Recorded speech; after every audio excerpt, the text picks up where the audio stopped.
পাহাড়ের কোলে এক বিশাল সবুজ উপত্যকা।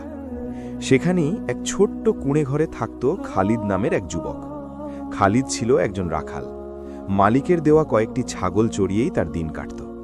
তার জীবনটা ছিল খুব সাধারণ।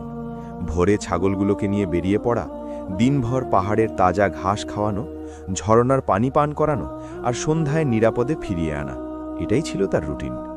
তবে এই সাধারণ জীবনের ভেতরেই খালিদের একটা অসাধারণ জগৎ ছিল। যখনই সে একা থাকত, তার মুখে লেগে থাকত আল্লাহর জিকির। সুবহান আল্লাহ, আলহামদুলিল্লাহ, আল্লাহু আকবার। এই শব্দগুলোই ছিল তার একাকিত্বের বন্ধু।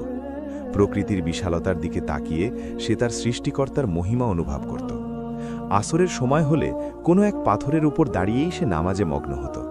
তার নামাজে হয়তো দামি জায়নামাজ ছিল না, কিন্তু ছিল বিনয় ও একাগ্রতা। সে মন থেকে বিশ্বাস করত এই পাহাড়, আকাশ, সবুজ চারণভূমি সব কিছুই তার রবের সৃষ্টি, এবং তিনি তাকে সব সময় দেখছেন। খালিদের ছাগলের পালে একটি ছাগল ছিল একটু অন্যরকম, ধবধবে সাদা, তুনোর মতো নরম পশম। মায়াবী চোখের কারণে খালিদ তার নাম দিয়েছিল বারাকা, যার অর্থ আশীর্বাদ। বারাকা শুধু একটা পশু ছিল না, সে ছিল খালিদের বন্ধুর মতো। খালিদ যখন ক্লান্ত হয়ে গাছের ছায়ায় বসত, বারাকা তার গা ঘেঁষে বসে থাকত। যখন খালিদ নামাজে দাঁড়াত, সে চুপচাপ আশপাশেই ঘুরত, যেন বন্ধুর আনুগত্যকে সে সম্মান জানাচ্ছে। খালিদ তার সামান্য খাবার থেকেও বারাকাকে ভাগ দিত। তাদের মধ্যে এক নীরব ভালোবাসার সম্পর্ক তৈরি হয়েছিল। অন্য সব দিনের মতোই সেদিনও খালিদ ছাগল নিয়ে বেরিয়েছিল। আকাশটা ছিল মেঘলা। সবুজ ঘাসের খোঁজে সে পাহাড়ের বেশ গভীরে চলে গিয়েছিল। এক টিলার ওপর বসে সে আল্লাহর জিকিরে এতটাই মগ্ন ছিল যে সময়ের খেয়ালই রাখতে পারেনি। হঠাৎ মেঘের গর্জন আর ঝোড়ো বাতাসে তার হুঁশ ফিরল।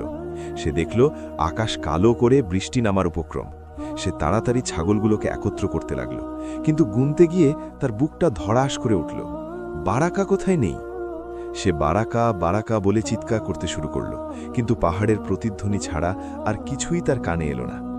এক মুহূর্তে তার শান্ত পৃথিবীটা ওলটপালট হয়ে গেল। যে ছাগলটি ছিল তার জীবনের আশীর্বাদ, সেটাই আজ হারিয়ে গেছে। সূর্য পশ্চিমে ঢলে পড়েছে। দিনের আলোর সাথে পাল্লা দিয়ে খালিদের বুকের ভেতর ভয় বাড়ছিল। ঝোড়ো বাতাস আর বৃষ্টিতে চারপাশ ঝাপসা। সে পাগলের মতো এক পাহাড় থেকে আরেক পাহাড়ে, এক ঝোপ থেকে আরেক ঝোপে বারাকাকে খুঁজছিল। চিৎকারে তার গলা ভেঙে আসছিল, কিন্তু সে থামেনি।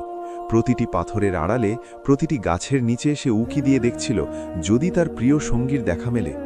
কিন্তু রাত নেমে এলো।